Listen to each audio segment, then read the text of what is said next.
O Novo Testamento, aquela coleção de escritos antigos tão centrais para o cristianismo, oferece vislumbres das vidas de muitos indivíduos extraordinários. Esses textos sagrados, escritos há milhares de anos, ainda ressoam profundamente nos corações e mentes dos crentes de hoje.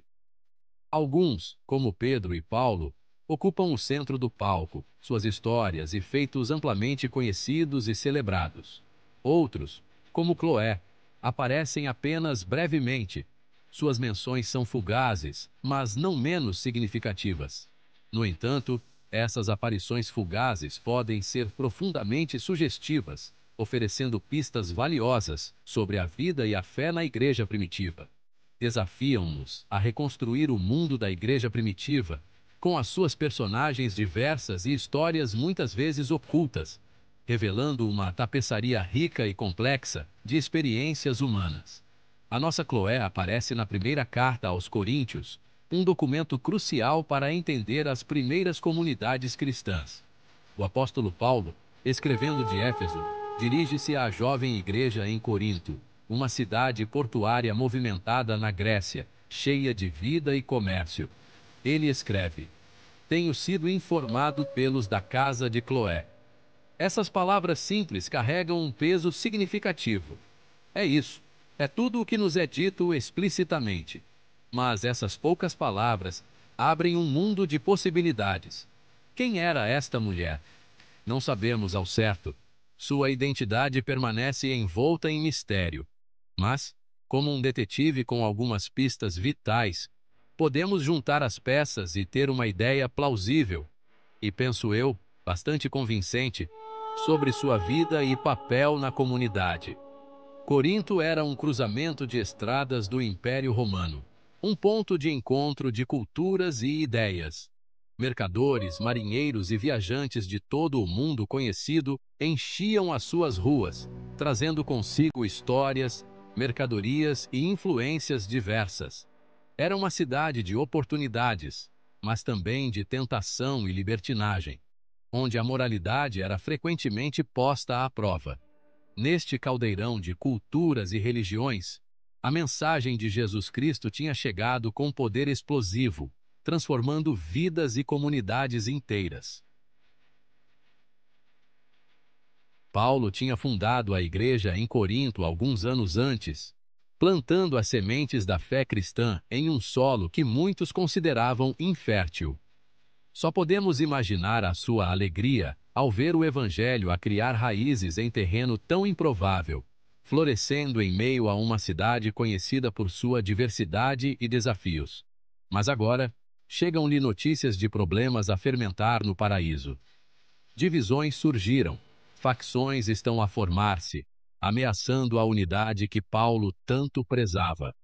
Os cristãos de Corinto, ao que parece, correm o perigo de se destruírem uns aos outros, esquecendo os ensinamentos de amor e união que Paulo lhes havia transmitido. Mas como é que Paulo soube disto? Como chegaram essas notícias perturbadoras até ele? Entram Cloé e os seus, uma figura crucial na rede de comunicação da igreja primitiva. Cloé, podemos supor, era uma mulher de alguma posição, talvez uma rica comerciante ou mulher de negócios, com influência e recursos significativos. A frase, os da casa de Cloé, provavelmente refere-se à sua família, aos seus escravos ou empregados que viajavam entre Corinto e Éfeso, mantendo as linhas de comunicação abertas. Estes viajantes, leais à sua ama e talvez a transportar mercadorias ou mensagens, também deram conta a Paulo das novidades da igreja de Corinto, trazendo notícias frescas e preocupantes. Eram provavelmente eles próprios cristãos, divididos entre a sua preocupação pelos seus irmãos na fé e a sua lealdade a Cloé, sentindo o peso da responsabilidade de informar Paulo.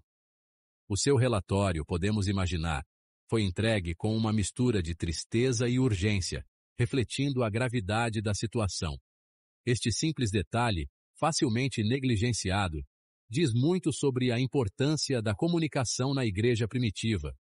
Lembra-nos que a igreja primitiva dependia fortemente destas redes informais de comunicação. onde cada mensagem era vital. As cartas eram preciosas e demoradas de escrever e entregar, exigindo tempo e esforço consideráveis. As viagens eram árduas e muitas vezes perigosas, com obstáculos naturais e humanos a superar. O passa-palavra, levado a cabo por indivíduos de confiança como os da casa de Cloé, era a força vital do movimento cristão primitivo, mantendo a chama da fé acesa em tempos de incerteza. Cloé. O próprio nome é evocativo. Em grego significa rebento verde ou florescimento. Era um nome associado à vida nova, à fertilidade e ao crescimento.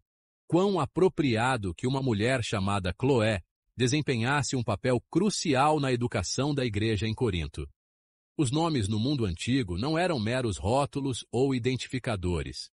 Eram frequentemente vistos como reflexos do caráter ou destino de uma pessoa, uma janela para a sua essência. No caso de Cloé, o seu nome pode indicar o seu papel como cultivadora da fé, alguém que ajudou as sementes do Evangelho a brotar e a florescer no solo muitas vezes árido da sociedade coríntia. Podemos imaginar Cloé, uma mulher de influência e recursos, a abrir a sua casa aos primeiros cristãos, proporcionando um espaço seguro para a adoração, comunhão e instrução.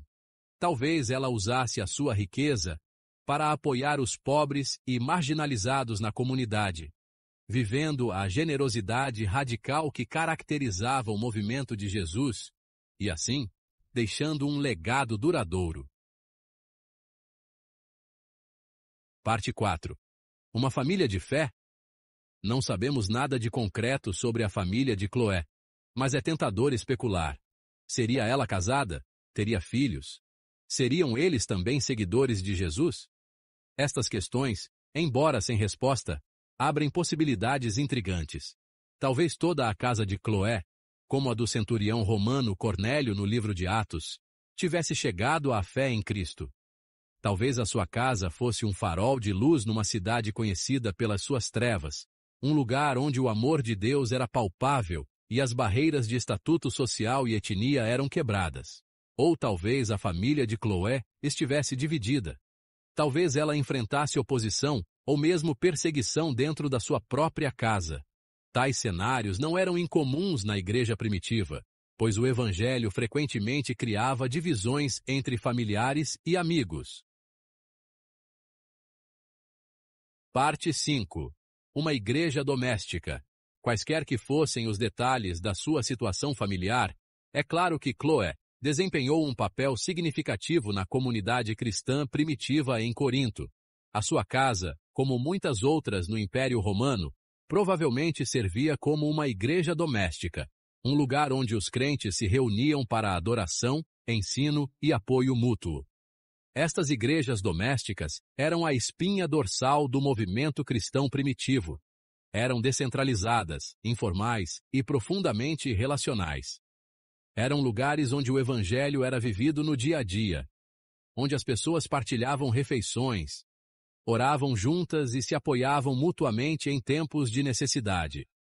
A igreja doméstica de Cloé, podemos imaginar, não teria sido diferente.